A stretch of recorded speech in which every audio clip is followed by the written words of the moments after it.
तो आगे वर्णन करते हैं, कहते हैं तत्र उसी में एक इसी अर्थ में एक अर्थ में प्राण को विषय करने वाले अर्थ में ही ऐसा मंत्र श्लोक है। तो उसको लेकर के यहाँ पर वर्णन करते हैं। क्या करते हैं कि अरवाग विलस चमसे इत्यादि, है ना।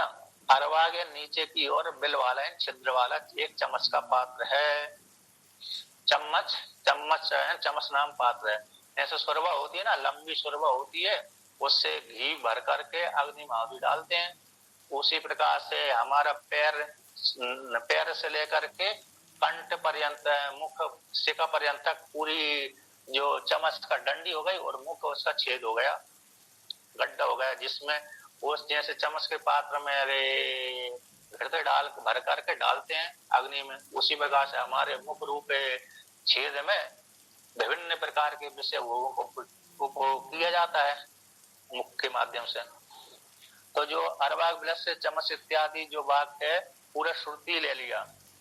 कहाँ तक ले लिया? तद ऐसा श्लोको भवति अरवाग विलस चमस ऊर्ध्वोर्ध्वस तस्मिन् यशो निहितं विश्वरूपम तस्य आस्था ऋषयः सप्ते तीरे बाघ अष्टमी ब्रह्मणा संविधान इति।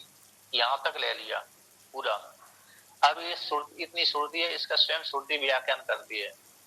तत्र मंत्रार्थम आचष्य श्रुति। तो यहाँ पर इस श्लोक के विषय में जो श्रुति आई है, इस मंत्र के अर्थ को स्वयं ही श्रुति व्याख्यान करती है, यानी स्वयं श्रुति अपने मुख से ही व्याख्यान करती है। क्यों कर रही है श्रुति? कि गूढ़ रहस्य वाला है, तो गूढ़ रहस्य वाला होने से श्रुति ने स्वयं उसका व्याख्यान किया। तो क्या श्रुति ने व्याख्यान किया कि अरबाग विलस चमसः ऊर्ध्वबुध्ना इति, ये प्रतीक ले लिया श्रुति ने ही। तो अरबाग विलस चमसः ऊर्ध्वबुध्ना, इस वाक्य का क्या अर्थ है? तो कहा पुनर असौ अरबाग विलस चमसः ऊर्ध्वबुध्ना है। अरबाग बिल नीचे की ओर बेलियन छिद्र वाले ऐसे जो चम्मच पात्र, चम्मच रूप जो पात्र है उसको ऊर्ध्वबुध्ना, ऊपर यानी उसका पीछे का भाग है, ऊर्ध्व यानी ऊपर वाला, बुध्न कुबड़, जैसे ऊंट की कुबड़ होती है ना, उसी प्रकार पीछे का भाग उठा हुआ है। तो ऐसे चम्मच पात्र, ऊर्ध्वबुध्ना वाला चम्मच पात्र क्या है, ये प्रश्न कर दिया। तो कहते श्रुति व्याख्यान करती है, इदम तत्शिरसे चमसाकारम ही तत् है, जो सिर है प्रसिद्ध सिर है। इदम प्रसिद्धम तत् प्राण के प्रति प्रतिआधान उक्ता, अर्थात हमारा जो सिर है, जो प्राण का सिर है, अर्थात प्राण, इस प्राणों पे पंच प्राण सारे पांच वृत्ति वाला प्राण है, इससे होकर के इंद्रियों से युक्त होकर के जीवात्मा इन प्राणों से युक्त होकर के भोग भोगता है। तो ये प्राण का सिर है प्रसिद्ध सिर ही चम्मच के आकार वाला है। हमारा जो सिर है, तो हमारे पूरा शरीर कैसे हो गया? पूरा चम्मच का पात हो गया, तो मुख उसका सिर हो गया। इसमें कौन रहता है? प्राण, इंद्रियों से युक्त होकर के प्राण के माध्यम से जीवात्मा भोग भोगता है। तो ये चम्मच के आकार वाले है प्रसिद्ध सिर है, जो प्राण का सिर है। कथम, किस प्रकार से जो चम्मच के आकार का सिर है, प्राण का सिर है, ऐसा ही अरवाग विलो। तो अरवाग विलो श्रुति इसका व्याख्यान करती है, ऐसा ही अरवाग विलो। तो कहते हैं मुखस्य अरवाग विलो मुखस्य बिल रूपत्वात् शीर्षो बुधना कारत्वाद ऊर्ध्व बुधना। अरवाग विल यानी मुख है, मुखस्य मुख का बिल रूपत्व होने से, मुख कैसे है? बिल रूप वाला है, गड्ढा वाला है। बिल का अर्थ गुफा, मुख कैसे बिल रूप वाला है,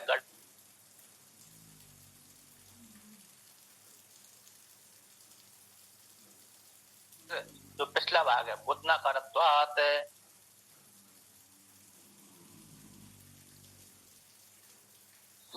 हमारा जो सिर है पीछे की ओर उठा हुआ है, चम्मच का जैसे चम्मच पात होता है, चम्मच पीछे की ओर उठी रहती है, जैसे सब्जी बनाने वाली जो कलची होती है ना, वो चम्मच कहलाती है। तो उसमें पीछे का भाग उठा रहता है, ऊपर और आगे के भाग में गड्ढा रहता है, उसको बोलते हैं ऊर्ध्वबुध्ना। ऊर्ध्व और पीछे की ओर उठा हुआ भाग वाली चम्मच से। ऐसा जो हमारा मुख है, मुख प्राण का सिर है, तस्मिन उस सिर में, मुख में, यशो निहितम विश्व रूपम इति, उसी मुख में के यश विश्व रूप नामक जो यश स्थित है। तो इसे श्रुति वाक ले लिया। तो श्रुति वाक ले लिया तो यहाँ पर कहते हैं इसका क्या अर्थ है, यथा सोमश्चमसः एवं तस्मिन् शिरसि विश्व रूपम नाना रूपम निहितम स्थितम भवति, जैसे यथा सोमश्चमसः। तो सोमश्चमसः तो उदाहरण दृष्टांत है, यथा सोमश्चमसे, तो चमस के पात्र में सोम रस, कौन रहता है, सोम लता के द्वारा निचोड़ा गया रस को सोम रस बोलते हैं, है ना। लता, सोम लता जो होती है, तो उसके द्वारा निचोड़ करके फिर उसी पात्र में रखते हैं। एक चम्मच के पात्र, चम्मच के जैसे आकार वाले पात्र में रखते हैं। उसी प्रकार ये दृष्टांत दिया, उसी प्रकार से दृष्टांत को दाटो हम बताते हैं। उसी प्रकार से इस सिर में विश्व रूप यानी नाना रूप है, विश्व रूप का अर्थ नाना रूप जो यश है, यश निहितम यानी स्थितम भवति, स्थित है। अर्थात हमारे मुख में सारे विश्व रूप नाना रूप यश स्थित रहता है। किसके माध्यम से, चक्षु के माध्यम से, श्रोत इंद्रिय के माध्यम से, वाक इंद्रिय के माध्यम से, घ्राण इंद्रिय के माध्यम से हम विषय को भोग करते हैं। तो अच्छा विषय का भोग कर लिया, ज्ञान कर लिया तो अच्छा यश हो गया, खराब कर लिया तो खराब हो गया। किम किम पुनः तद यश, कहते यश क्या है, तो यश कहते यश प्राणाभिः विश्व रूपम प्राणः श्रोत्रादयो वायवश्च मरुतः सप्तधा तेषु प्रसृता यश इति एतदः मंत्रः। तद यशः वो यश कौन है, प्राणाभिः, प्राणी है। यश कौन है, प्राण है। भाई विश्व रूप जो प्राण, विश्व रूप है जो यश है वो प्राणी है। प्राण कैसे है, श्रोत्रादयः, श्रोत्रादि जो प्राण है इंद्रियां, क्योंकि बिना इंद्रियों, बिना प्राण के इंद्रिय कोई भी चेष्टा नहीं कर सकती, इसलिए इंद्रियों ने अपना सारा स्वामित्व प्राण को अर्पण कर दिया, इसलिए अपना जितना भी भाग था प्राण को दे दिया, इसलिए प्राण रूप हो गई। तो प्राण के साथ तादाद करने लेने से और प्राण के नाम को स्वयं स्वीकार कर लेने से इंद्रिय सारी प्राण नाम से कहलाने लगी। ऐसा पीछे प्रसंग आया था, क्योंकि इंद्रियों ने जो व्यवहार किया था, क्या मैं बोलती रहूंगी, किंतु इंद्रियों को आसंग दोष ने ग्रसित कर लिया। राक्षस युग राक्षसों ने उनको पराजित कर दिया आसंग दोष से ग्रसित हो जाने कारण। तो इसलिए प्राण को पराजित नहीं कर पाए, इसलिए प्राण के धर्मों को स्वीकार कर लिया इंद्रियों ने, इसलिए सारी इंद्रियां प्राण कहलाती हैं। तो ऐसे जो श्रोत्रादि प्राण है वो वायवास्य, और एक प्राण 5 प्रकार से व्याप्त हो गया, है ना। तो वायवाडु जो मरुत है, 49 मरुत भी कह सकते हैं। 49 मरुत अथवा 5 वृत्ति वाला प्राण अथवा 10 वृत्ति वाला प्राण है, सारे प्राण आ गए। ऐसे जो वायु है सप्तधा, सप्तधा है 7 प्रकार से। तो प्राणान एवं यशा, प्राणों को यश कहा गया है। अरे सप्तधा इंद्रिय उपाधिकृत मरुत सप्तधात्वम, सप्तधात्वम कहते इंद्रिय की उपाधि को लेकर के अरे वायु को, मरुत को 7 प्रकार से विभाग कर लिया गया है। अब 7 प्रकार से कैसे माने भाई, तो कहते 5 प्राण मान लीजिए, है ना, 5 प्राण मान लीजिए, तो 5 तो हो ही गया। तो ज्ञान इंद्रिय कर्म इंद्रिय को 1 मान लीजिए, 6 हो गया, और अंतःकरण को 1 मान लीजिए, 7 हो गया। तो 7 प्रकार से वो प्राण विभाग को प्राप्त हो गया। तो सप्तधा 7 प्रकार से, तेसु उनमें प्रसिता, इस प्रकार से प्राण उन सारी इंद्रियों में, इंद्रियों के माध्यम से व्याप्त है, प्रसिद्ध फैला हुआ है। तो प्राण के माध्यम से इंद्रिय क्या करती हैं, व्यवहार करती हैं। तो प्रसिद्धता यानी फैले हुई यश, तो तीसरी इंद्रियां ही यहाँ पर कैसे यश है। इति एतद आह मंत्र, इस प्रकार से मंत्र ने कहा, मंत्र ने कहा। अब आगे कहते हैं तो शब्द आदि ज्ञान हेतुत्वाद, उसमें हेतु दे दिया ये जो इंद्रिय है प्राण के माध्यम से, पंचवृत्ति वाले प्राण के माध्यम से ज्ञान की हेतु बनती हैं। शब्दादि प्रकाशन रूप वाले यश में हेतु बनती है। इसलिए ये प्राण कैसे हैं, इंद्रिय कैसी यश है, क्योंकि इंद्रियों के द्वारा ही व्यवहार करता है जीवात्मा, इंद्रियों के माध्यम से ज्ञान करता है। श्रोत इंद्रिय श्रवण करती है, बाक इंद्रिय बोलती है। इसलिए इंद्रियों के माध्यम से चक्षु इंद्रिय के द्वारा व्यक्ति देखता है, तो देखता है तो इस प्रकार से शब्द ज्ञान में इंद्रिय हेतु बनती है ना। सप्त ये शीर्षण प्राणा इति, तो वाक्य भी आया है कि 7 प्रकार के शीर्षण प्राण कहलाते हैं। सप्त ये शीर्षण प्राणा, ऐसे 14 नंबर टिप्पणी में आया है। कहां पर आ गया? अच्छा, तो कहते हैं कि तस्या आसता ऋषया सप्त तीरे इति, एक श्रुति आई है, कहते हैं तस्या आस्था सप्त ऋषय तीरे इति। ये श्रुति प्रतीक ले लिया, मंत्र ने कैसे लिया, पूर्व की श्रुति का प्रतीक ले लिया। तो भाई तस उस चमस के पात्र में, चमस है ना, तस्य चमस, चमस के अरे तीरे किनारे पर आस्ते यानी बैठते हैं, आसोपवेशन धातु हो गई है ना, तो बैठे रहते हैं। तो बैठते रहते थे कौन थे? सप्त ऋषया सप्ताह, 7 ऋषि बैठे रहते हैं। उसे चमस रूप पात्र के किनारे, मुख रूप जो चमस पात्र है, मुख रूप पूरा मुख रूप सिर, प्राण का सिर, पूरा सिर ही उसका चमस का पात्र हो गया।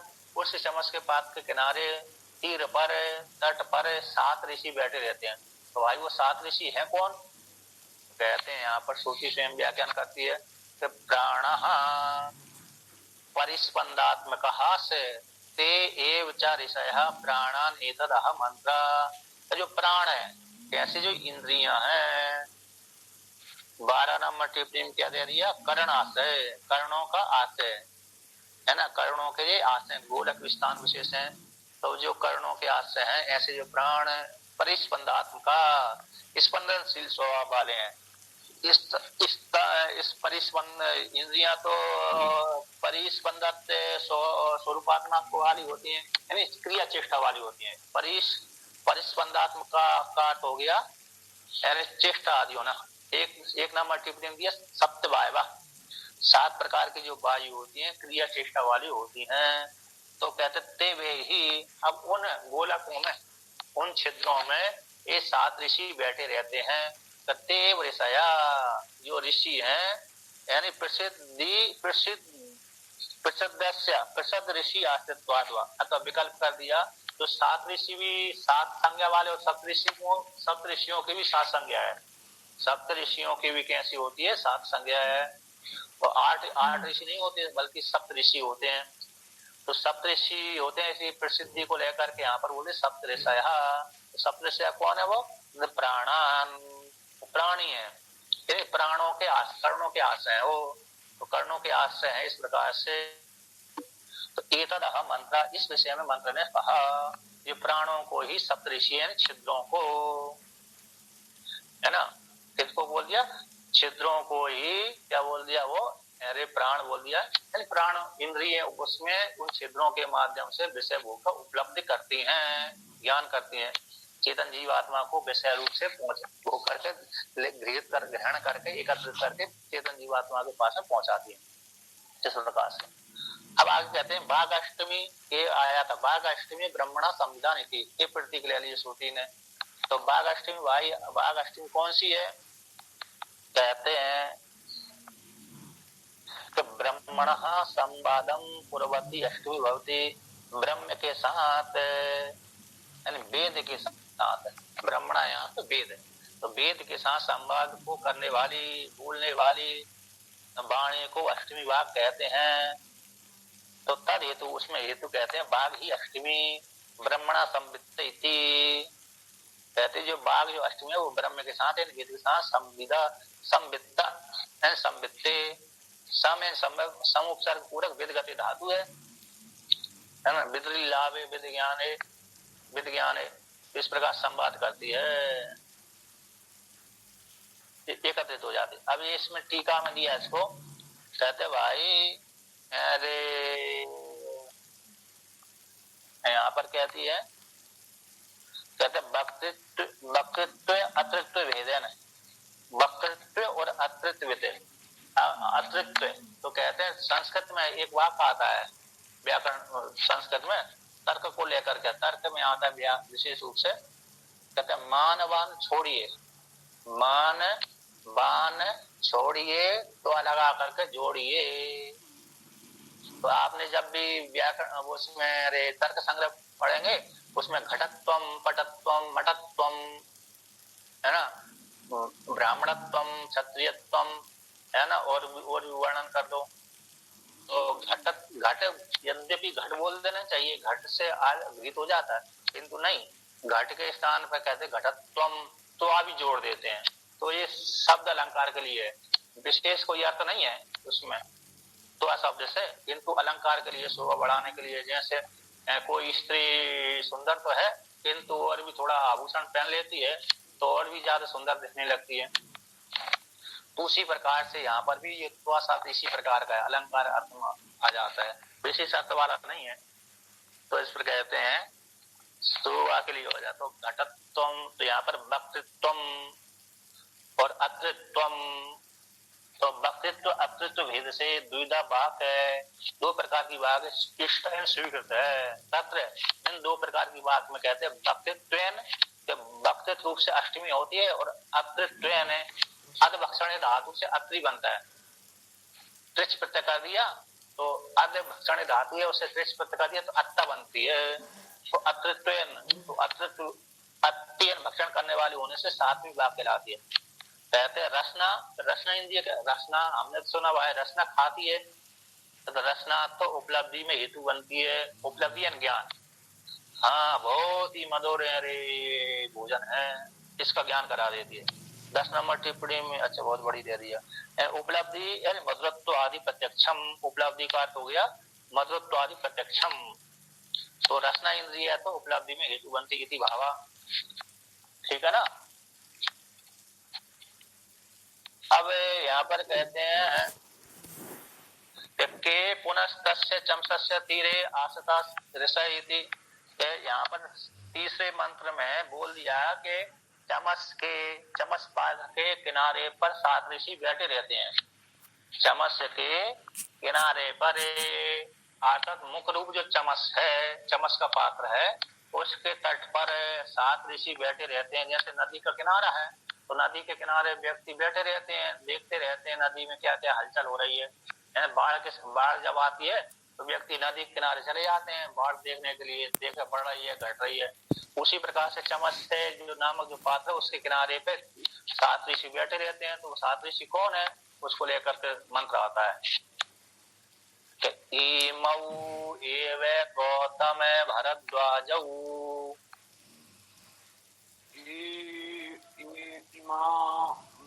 गौतम भरद्वाज, अयम एव गौतमो अयम भरद्वाज, अयम एव गौतमो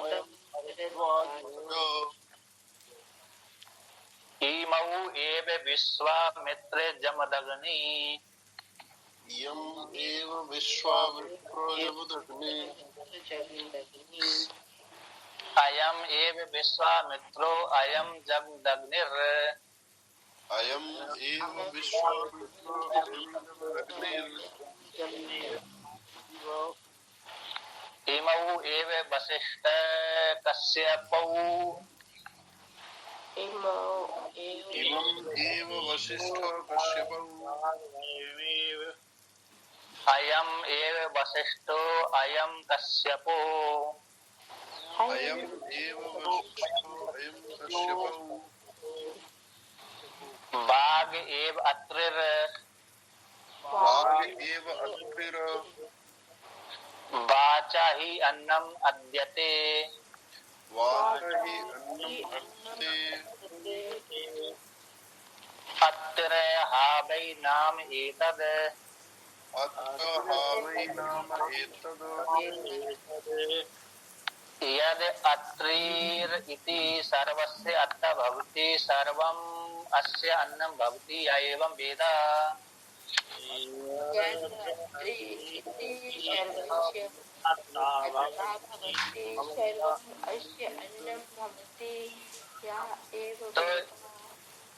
तो यहाँ पर वर्णन करते हैं, कहते जो चमस के पात्र के, चमस नामक जो पात्र है, हमारा शरीर चमस नामक पात्र है, पूरा शरीर है। तो ऐसे चमस नामक पात्र के किनारे पर जो 7 ऋषि बैठे रहते, वो 7 ऋषि कौन है? कहते ईमऊ। ईमऊ दो, ईमऊ शब्द यहाँ पर इदम का रूप है, तो दो का वाचक होता है ना। दो का वाचक कौन है? तो यहाँ पर वर्णन कर दिया कि गौतम भरद्वाज, ये भरद्वाज गौतम ऋषि और भरद्वाज ऋषि है। तो ये दोनों ही ये चमस के पात्र के किनारे 2 ऋषि बैठे रहते हैं। वो 2 ऋषि कौन हो गए? दोनों कर्ण ही गौतम और भरद्वाज हैं। कहते हैं अयम एव गौतम हो, अयम भरद्वाज है। उत्तर दिशा वाला गौतम हो गया, दक्षिण दिशा वाला रे भरद्वाज ऋषि हो गए। अथवा विपरीत कर लो, विपरीत भी हो जाएगा। कहते हैं दक्षिण दिशा वाला रे गौतम हो गए, उत्तर दिशा वाले भरद्वाज हो गए। किस प्रकार से? तो आगे पीछे कर दोनों प्रकार से कर सकते हैं, कोई उसमें समस्या नहीं है। अब कहते हैं 2 हो गए, अरे 2 ऋषि। अब कहते हैं ईमऊ है, विश्वामित्र है, जमदग्नि है। दोनों चक्षु इंद्रिय के गोलक है, चक्षु इंद्रिय गोलक है। ये दोनों विश्वामित्र और जमदग्नि है। अयम है विश्वामित्रो, अयम जमदग्नि है। जो दक्षिण वाला नेत्र है वो विश्वामित्र हो गया, उत्तर वाला जो नेत्र हो गया जमदग्नि हो गया। अथवा विपरीत कर दो, अरे उत्तर वाला विश्वामित्र, दक्षिण वाला जमदग्नि। आगे पीछे कर लो कोई। तो दोनों नेत्रों के दोनों 4 ऋषि हो गए। अब कहते हैं ईमऊ ये वशिष्ठ कश्यपऊ। तो यह जो दोनों नासिका है, ये वशिष्ठ ऋषि और कश्यप ऋषि हैं। तो दाहिनी वशिष्ठ हो गई, बाई अरे कश्यप ऋषि हो गए। अथवा बाई वशिष्ठ हो गए, दाहिनी कश्यप ऋषि हो गए। आगे पीछे हो जाएंगे। तो इस प्रकार से 4 को 6 हो गए। आयाम ये वशिष्ठ हो, आयाम कश्यप हो। अब 6 के बाद 7वीं आती है। तो बाघ अत्रि 7वीं जो ऋषि है, सप्तऋषि, वो कश्यप ऋषि है। 7वें ऋषि अत्रि ऋषि हो गए। तो 7वें अत्रि हो गए। कहते 7वें तो कहते बाचा ही अन्न मध्यते, वाणी के द्वारा ही अन्न भक्षण किया जाता है, इसलिए अत्रि भक्षण करने वाले हैं। अत भक्षण धातु से ही अत्रि शब्द बनता है। तो सभी को खाकर बैठे हुए हैं। कौन? अत्रि ऋषि सभी को खाकर के बैठे हैं। अब उनके पास खाने के लिए कोई है ही नहीं है क्या? नहीं। इनके जो सभी के व्याख्यान है, सप्तऋषि के एक एक शब्दों के व्याख्यान है, उनमें क्या क्या विशेषता है, इनका नाम कैसा है। जैसे कश्यप ऋषि, भरद्वाज ऋषि, अत्रि ऋषि, वशिष्ठ ऋषि, इनका विशेष तात्पर्य क्या है, इनका गूढ़ रहस्य नाम क्या है। तो विश्व के जो मित्र हैं उसको विश्वामित्र बोलते हैं, जो सभी को भक्षण करके रह जाते हैं। यानी अब उनमें कोई भक्षण करने के लिए, जानने के लिए शेष नहीं बचा। अत्रि ऋषि है ना, जगत जितना थे उन्होंने सारे जगत को भक्षण कर लिया। अब भक्षण करने के लिए बचा नहीं, कुछ है ही नहीं है, स्वयं ब्रह्म हो गए। तो वाणी के द्वारा ही व्यक्ति अन्न मध्यते, अन्न का भक्षण करता है। इसलिए अत्तिर हा भाई नाम है, तो इसलिए उसका नाम हो गया अति भक्षण करने वाला। कहते परोक्ष प्रिया ही देवा, एक वाक्य आता है, देवता परोक्ष प्रिय होते हैं। डायरेक्ट नाम नहीं ले, सीधा सीधा। देवता सीधे सीधे नाम से प्रसन्न नहीं होते, जितने नाम टेढ़े नाम से प्रसन्न होते हैं, है ना। जैसे इस प्रकार से परोक्ष प्रिया ही देव, एक वाक्य आता है। तो यहाँ पर अत्रि है, बाक इंद्रिय है, सीधा ना लेकर के अत्रि वर्णन कर दिया। तो यद अत्रि, इसलिए अत्ति है ना। अत्रि है ना, अत्ति भक्षण करने वाली बाक है। अत्रि ऋषि भक्षण करने वाले हो गए, बाक इंद्रिय है। अब जो इस प्रकार से जानता है साधक कि हमारे दोनों नेत्र ये हैं, दोनों ऋषि हो गए, और दोनों कान दोनों ऋषि हो गए, दोनों नाक है, दोनों ऋषि हो गए, मुख है, अत्रि ऋषि हो गया। ऐसे जो चिंतन करता है व्यक्ति, तो चिंतन करने वाले व्यक्ति को क्या फल मिलता है? सर्वस्य अत्ता भवति, वह सभी का अत्ता है भक्षण करने वाला हो जाता है। सर्वम अस्य अन्नम भवति, सभी व्यक्ति इसके अन्न होते हैं। यह एवं वेद, जो इस प्रकार जानकर उपासना करता है। आता ये दूसरे का अन्न नहीं बनता। जैसे जैसे कौन अन्न बनता है, जैसे सामान्य व्यक्ति यहाँ से पुण्य कर्म करने जाता है ना, पुण्य करके स्वर्ग लोक में जाता है ना, तो स्वर्ग लोक में जाएगा तो वहां पर वो देवता उसको, यद्यपि व्यक्ति गया भोगने के लिए, किंतु देवता कहते हैं चलो भाई मेरे साथ घूमने चलो, तो घूमने चलो, तो वो देवताओं के पीछे पीछे चलता है। जैसे नेता, लौकिक में नेता होते कि नहीं होते, तो वो कहते हैं जो उठाई गिरों को साथ में रख लेते हैं, लौकिक न्याय होगा, तो उठाई गिरों को साथ में रख करके वो कहते हैं चलो आज इधर घूमने चलते हैं, जयकार लगाना मेरी है कि नहीं। हमारे स्वामी, हमारे जो नेताजी अच्छे काम करते हैं, जय जयकार लगा दो, भीड़ लेकर चलते हैं, तो वो उसके अन्न बन गए। तो किंतु नेता कैसे उनका भोक्ता हो गया, ये लौकिक उदाहरण है, ठीक है ना। उसी प्रकार से यहाँ पर भी है, ये जानने वाला हिरण्यगर्भ बन जाता है। हिरण्यगर्भ दूसरे को प्रेरित करना, प्रेरणा देने वाला होता है, इसलिए वो हिरण्यगर्भ के साथ एक ही युद्ध हो गया। तो मतलब ये इसमें ऐसा वर्णन आता है, उपासना का फल ये हो गया। और बाकी ये त्याग करने की योग्य है, क्या करने की योग्य है? त्याग करने के योग्य है, क्योंकि अध्यात्म से हटाकर अधिदेवत्व का त्याग करके अधिदेवत्व में लीन करना है, परमात्मा की प्राप्ति कराना है, इसलिए यही है त्याग करने की योग्य है। तो संसार कैसा है, कार्यकरण संसार कैसा है, वो त्याग करने की योग्य है। तो हेयत्व बुद्धि करके व्यक्ति अंतिम लक्ष्य को प्राप्त कर लेता है। अब यहाँ पर वर्णन करते हैं, तो कहते हैं इमौ एव, है ना, इमौ एव, इमौ एव कर दिया, इमौ एव गौतम भरद्वाजौ कर्णौ अयम एव गौतमो अयम भरद्वाजो दक्षिणश्च उत्तरश्च विपर्यण वा। कहते ये दोनों गौतम ऋषि और भरद्वाज ऋषि दोनों कर्ण हैं। तो अयम एव गौतमो अयम भरद्वाज है, दक्षिण कर्ण है, अरे गौतम हो गए, उत्तर कर्ण भरद्वाज हो गए। तो विपर्य मान लो, विपर्यण वा, विकल्प से विपर रूप से भी चिंतन कर सकते हैं। उत्तर को दक्षिण, दक्षिण को उत्तर कर दो, भरद्वाज को अरे दक्षिण बना लो, गौतम को उत्तर बना लो, तो कोई समस्या नहीं है। तथा उसी प्रकार से चक्षुषी, चक्षु में भी कहते तथा चक्षुषी उप दिशन उवाचा उवाचा इमौ एवे विश्वामित्र जमदग्नि दक्षिणम विश्वामित्र मित्र उत्तरम जमदग्नि विपर्यण वा। उसी प्रकार से अतिदेश बात कर लेना चाहिए, अतिदेश कर लेना चाहिए, उपदेश कर लेना चाहिए, है ना। तो चक्षु इंद्रिय में इस प्रकार जान लेना चाहिए कि विश्वामित्र और जमदग्नि दक्षिण नेत्र, दक्षिण क्या हो गया, नेत्र होगा ना, चक्षु नेत्र ना, दक्षिण नेत्र उत्तर नेत्र हो गया। विश्वामित्र मुनि और जमदग्नि मुनि ऋषि विपर्य रूप से जान लेना चाहिए, आगे पीछे। विश्वामित्र को उत्तर कर दो और जमदग्नि को दक्षिण कर दो, फिर जमदग्नि को उत्तर कर दो, विश्वामित्र को दक्षिण कर दो, ये विपर्य रूप हो गया। इमवे वशिष्ठौ इमौ एव वशिष्ठ कश्यपौ, ये जो वशिष्ठ ऋषि और कश्यप ऋषि कौन है, नासिके उपदेशन उवाचा, उपदेश श्रुति उपदेश करती हुई बतलाती है इस प्रकार से।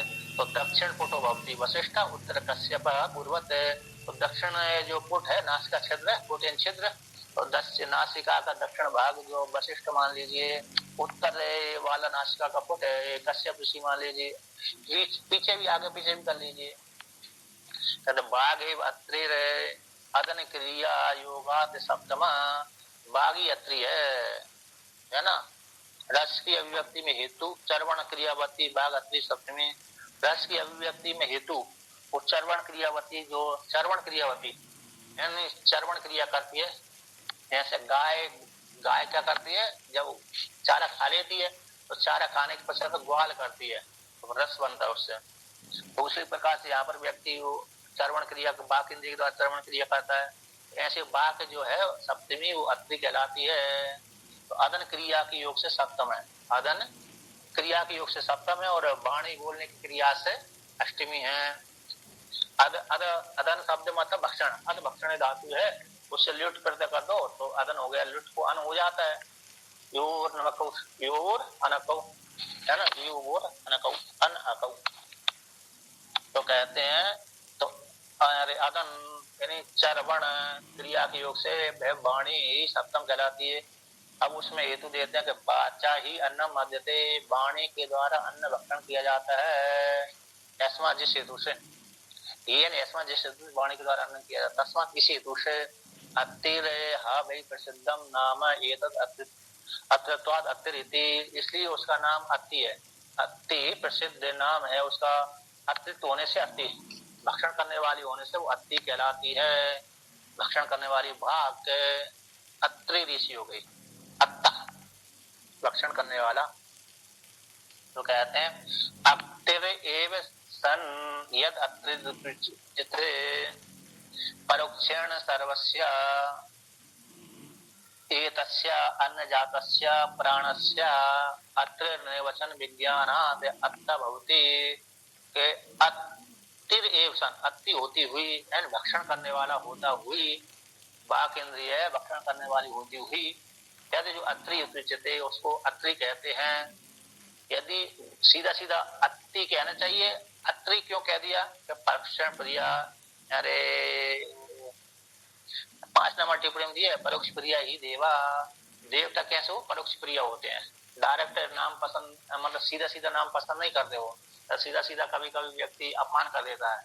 जैसे संस्कृत में हे राम कहेंगे राम, तो हिंदी में क्या करते हैं उसको, हे राम जी, जी लगाना पड़ती है ना, राम जी, हे राम ऐसा कह देने से, कभी हिंदी में कहेंगे तो हे राम, राम ऐसा कहेंगे तो फिर क्या हो जाएगा, थोड़ा ऐसे मन अहंकार से जाप कर रहा है। तो किंतु हे राम जी, हे राम, हे राम जी, राम जी, राम जी, इस प्रकार से प्रयोग करते हैं, संबोधन करके थोड़ा नरमता पूर्वक। तो कहते हैं डायरेक्ट सीधा सीधा नाम अरे अच्छा नहीं लगता उनको, सीधा कोई हमारा नाम ले थोड़ा सम्मान पूर्वक ले, तो इसलिए परोक्ष प्रिया ही देवा, देवता परोक्ष प्रिय होते हैं, सीधा सीधा नहीं होते, सीधा सीधा ज्यादा पसंद नहीं करते, तो अपरोक्ष रूप से पसंद नहीं करते, परोक्ष प्रिया परोक्ष रूप से पसंद करते हैं। तो विपरीत दूसरा नाम, जैसे इसलिए घरों में दो व्यक्ति बालक बालिका के 2 नाम रख देते हैं। कैसे नाम रख देते हैं, एक मुख्य नाम होता है, एक गौण नाम होता है। उसी प्रकार से यहाँ पर अत्रि होने से उसको अत्रि कहते हैं, किति उच्चते, परोक्ष रूप से, परोक्ष रूप से उसको क्या कहते हैं, अत्रि, है ना। और सीधा सीधा रूप से अपरोक्ष रूप से तो उसको अत्ति कहते हैं, अत्ति यानी अत्ता, तो एक वचन में वो अत्ति का अत्ता बन जाएगा। अब कहते हैं सर्वस्य, अब यहाँ पर वर्णन करते हैं उपासक का फल, कहते हैं सर्वस्य एतस्य अन्न जातस्य यानी प्राणस्य, प्राण का अत्रि निर्वचन होने से, अत्रि नाम का निर्वचन होने से अत्ता भक्ति, सभी का भक्षण करने वाले से ये कैसे ये अत्ता हो जाता है, सभी का अन्न का भक्षण करने से, प्राण समुदाय का भी, प्राणी समुदाय का सभी का भक्षण करने वाला होने से अत्ता कहलाता है। अत्ता ये भवती न कहते, इस प्रकार जानकर उपासना करता है। अत्ता ये भवती प्राणस्य यद अन्न जातम एतस्य अत्ता भवती, निर्वचन विज्ञान से प्राण का जो यहाँ पर कहते हैं, यहाँ प्राणस्य, प्राणस्य यहाँ पर अन्न जातस्य प्राणस्य, अन्न प्राण का जो अन्न समुदाय है, इंद्रियों का प्राण का अन्न समुदाय, उसको भक्षण करने वाला होने से, सभी का भक्षण करने वाला होने से ये सभी का अत्ता बनता आता है। तो ये वाक इंद्रिय के माध्यम से सभी का अत्ता जानकर उपासना करने वाले सभी का अत्ता भक्षण करने वाला हो जाता है। अत्ता भक्ति अत्ता ही होता है, परिच्छिन्न नहीं होता। उपासक कैसे हो जाते हैं, उपासक अत्ता हो जाते हैं, यानी गौण नहीं होता। न अमुस्मिन् अन्येन पुनः प्रतिपद्यते, वह साधक इस श्लोक में अन्य रूप से पुनः प्रतिपद्यते नहीं होता है। अमुस्मिन्, अरे अमुस्मिन् कहाँ का रूप है, अदस का रूप है, तो परोक्ष रूप से, तो न इस है। सप्तमी एक वचन है, इसमें सप्तमी का एक वचन तो है, इसमें तो अदस का रूप ही तो होता है अमोस्मेंट। जय महाराज। तो अदस रूप है, अरे कहाँ का वाचक होता है, परोक्ष का वाचक होता है।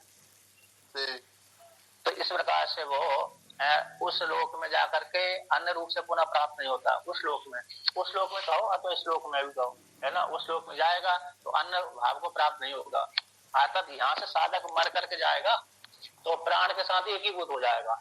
इसका तात्पर्य हो गया, यदि यहाँ से मर करके व्यक्ति गया परलोक में, तो परलोक में गया तो कभी कभी क्या होता है, स्वर्गलोक में गया व्यक्ति, सामान्य व्यक्ति, तो वो तो दूसरे का अन्न ही बनेगा, अर्थात देवता का अन्न बनेगा। देवता इंद्र देवता ने कह दिया, ये चलिए भाई, अरे देवदत्त यज्ञदत्त मेरे साथ घूमने चलिए, चलो नंदनवन में घूमने चलते हैं। तो देवदत्त यज्ञदत्त इंद्र देवता की आज्ञा स्वीकार करके उनके पीछे पीछे चल देंगे। तो पीछे पीछे चलने वाले क्या हो गए, आगे आगे चलने वाले के अन्न हो जाते हैं, है ना। मतलब अन्न मतलब यही हो गया कि उनसे वो उनको साथ लेकर के विहार करते हैं, यही है। तो इस प्रकार से वो अन्न संज्ञा कहलाती है। यदि भी स्वतंत्र है व्यक्ति, जीव भोग भोगने के लिए गया है, किंतु फिर भी देवताओं की प्रेरणा से प्रेरित होकर के वो देवताओं के साथ भी कार्य करता है। इसलिए वो जो दूसरे के अधीन होकर कार्य करता है उसको अन्न कहते हैं, जो स्वतंत्र होकर के कार्य करता है उसको अत्ता कहते हैं। तो उस लोक में वह अन्य रूप से पुनः प्रतिपद्यते न इति एतदुक्तम भवति, यानी सर्वमस्य अन्नम भवति, ये सभी का अन्न हो जाता है। अर्थात इसने जो प्राण की उपासना करी है, तो प्राण की उपासना करने से वो प्राण में जाकर लीन हो गया, प्राण के साथ एकीभूत हो गया। अब प्राण के साथ एकीभूत होकर के वो क्या हो जाता है, अब इंद्र आदि देवता का ऋण खुल जाएगा, इंद्र आदि देवता को तो अपनी ऋण कर लेगा। या एवं एतद, जो कोई भी साधक है ना, यथोक्तम प्राण को हिरण्यगर्भ को, अध्यात्म प्राण को अधिदेवत्व में, अरे हिरण्यगर्भ को, अध्यात्म हमारे शरीर के भीतर तो प्राण हो गया, है ना। अब उसी को अधिदेवत्व में घटा दिया तो अरे वायु से युक्त होकर के हिरण्यगर्भ आ गया।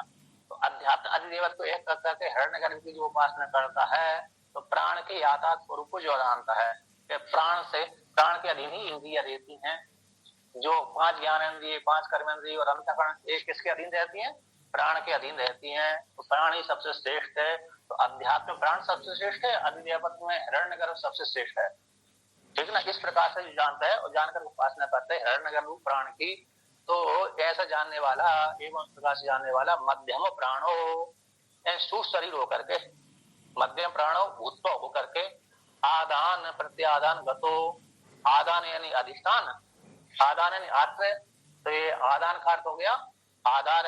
आधार प्राण, शरीर के भीतर तो प्राण स्थूल शरीर में ही रहेगा, शरीर के भीतर जो प्राण है स्थूल शरीर में ही रहेगा। उसको सारी ज्ञानेंद्रिय, कर्मेंद्रिय, अंतःकरण और पंच प्राण का आधार कौन है, स्थूल शरीर। प्रत्याधान, तो प्रत्याधान मतलब सिर, अर्थात प्राण विशेष रूप से इंद्रियों के माध्यम से भोग भोगता है इसमें छिद्रों के माध्यम से, तो प्रत्याधान सिर। तो इस प्रकार प्रत्याधान को प्राप्त होता हुआ भोक्ता ही भवति, सभी का भक्षण करने वाला होता है। न भोज्यम, भोज्य किसी दूसरे का अन्न नहीं बनता, भोज्याद व्यावर्तता इत्यर्थ, जो मध्यम प्राण है सभी का भोक्ता बनता है, भोज्य से व्यावर्तन हो जाते हैं, दूसरे का अन्न नहीं बनता, भोज्य से क्या हो जाएगा, व्यावर्तन हो जाता है, व्यावर्त हो जाता है, निवृत्त हो जाता है, यानी पराधीन नहीं रहता, स्वाधीन रहता है। इस प्रकार से जानकर उपासना करने वाला साधक है अर्थात हिरण्यगर्भ के साथ एकीभूत हो जाता है। इस प्रकार से वर्णन कर दिया। अब आगे वर्णन करते हैं, तो कहते हैं संबंधम वक्तुम वृत्तम कीर्त्यति, कहते हैं जो सत्य से सत्यम आया था, सत्य से सत्य का भी परमात्मा सत्य है। तो सत्य का सत्य, तो जो परमात्मा को बोध कराने के लिए जो प्रथमांत सत्य और षष्टियांत सत्य है, उससे प्रथमांत सत्य को बोध कराने के लिए 2 ब्राह्मण आए थे, एक शिशु ब्राह्मण, एक मूर्तामूर्त ब्राह्मण। तो शिशु ब्राह्मण एक वर्णन कर दिया, शिशु मतलब प्राण, लिंगात्मा सूक्ष्म शरीर, ये हो गया, यानी इस शरीर में लिंगात्मा रूप हिरण्यगर्भ सबसे श्रेष्ठ है, वह भी उसका कार्य है, निर्विशेष परमात्मा का कार्य है। इसी लिंगात्मा शरीर के माध्यम से, हिरण्यगर्भ के माध्यम से अधिदेवत्व में हिरण्यगर्भ हो गया, अध्यात्म सूक्ष्म शरीर हो गया। इसके माध्यम से जीवात्मा क्या करता है, अपने परमात्मा को प्राप्त कर लेता है, स्वरूप को प्राप्त कर लेता है। इस शिशु ब्राह्मण के द्वारा जान लिया गया। अब मूर्तामूर्त ब्राह्मण कहते हैं, तो मूर्तामूर्त ब्राह्मण के माध्यम से साधक अपने आप को जान लेता है ना। तो ये दूसरा जो ब्राह्मण आ रहा, तीसरा नंबर का जो ब्राह्मण है, तो ये मूर्तामूर्त ब्राह्मण कहलाता है। मूर्त अमूर्त, दिखने वाला को मूर्त कहते हैं, ना दिखने वाले को अमूर्त कहते हैं। तो तीन दिखते हैं, पृथ्वी जल तेज, ये तीन दिखते हैं, और जो वायु और आकाश है चक्षु इंद्रिय के द्वारा नहीं दिखते, इसलिए अमूर्त कहलाए। ये मूर्त अमूर्त, तो पंचभूत कैसे हो गए, मूर्तामूर्त ब्राह्मण हो गए। अब मूर्तामूर्त ब्राह्मण स्थूल शरीर में, शरीर में परमात्मा विराजमान है।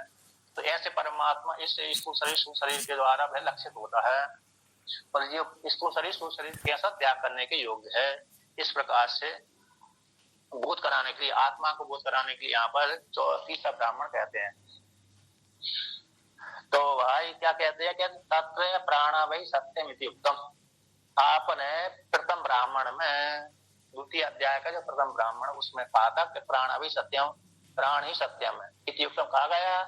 तत्र वहां पर, तो तत्र वहां पर कहाँ कहा गया था, प्रथम ब्राह्मण में अजातशत्रु के द्वारा, अजातशत्रु ब्राह्मण अवसानम सप्तमी अर्थ, अजातशत्रु के द्वारा ब्राह्मण के अंतिम में, ब्राह्मण जो अंतिम व्याख्यान चल रहा था ब्राह्मण को, यानी श्रुति रूप अजातशत्रु के द्वारा गार्ग रूप ब्राह्मण के लिए अंतिम मंत्र में ऐसा वर्णन किया था। सत्य क्या किया था, प्राणा भी सत्यम, प्राणों को सत्य कहा गया था, प्राण सत्य है, उनका भी ये सत्य है, प्राणों को सत्य, प्राणा भी सत्यम, और उनका ऐसे जो प्राण के बाद परमात्मा सत्य, इन प्राणों का भी ऐसा अजातशत्रु ब्राह्मण के द्वारा अंतिम मंत्र में वर्णन किया गया था। तो कहते हैं अब उसी जो प्राणा जो सत्य कहा गया था, उसी के लिए उपनिषद है, रुद्र अभिधानी, रुद्र संज्ञक जो नाम दे दिए गए थे, उनकी विद्या, रुद्र संबंधी विद्या की दी गई थी। अब उसी को लेकर कहते हैं या प्राणानाम उपनिषद ब्रह्म उपनिषद प्रसंज्ञान व्याख्याता एते प्राणा इति च। कहते या जो प्राणा भाई सत्य में ऐसा वर्णन किया, तो ये प्राण कौन है, वो प्राणानाम। तो प्राणानाम 5 ज्ञानेंद्रिय, 5 कर्मेंद्रिय, पंच प्राण, अंतःकरण सारे प्राण संज्ञा से आ गए। ऐसे प्राणों की उपनिषद है, यानी प्राणों की विद्या। तो वह विद्या, प्राणों की जो विद्या थी, प्राण को विषय करने वाली उपनिषद है, रहस्य है, तो वह